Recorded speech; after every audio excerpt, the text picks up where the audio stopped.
ये देखिए वो माधवीलता भाजपा नेता, ये मुसलमान औरतों से उनकी वोटर आईडी मांग रही है। ये होती कौन है उनसे वोटर आईडी मांग रही है।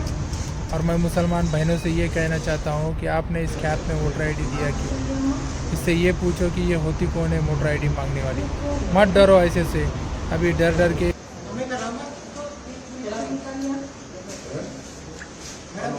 ये तो तकिए के, आप तकिए के कहाँ है, उठाइए।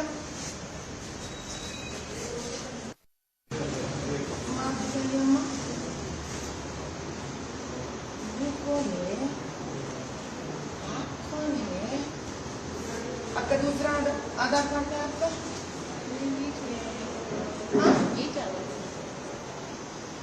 पहले बनाई से कितने साल पहले बना ये?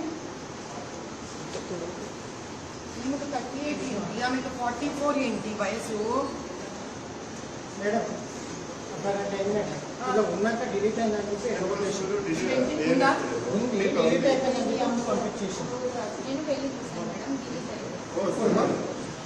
మన ఫ్రెండ్ ఉంది ఉంది ఈడనే ఉంది లేదని చెప్తున్నాను మేడం.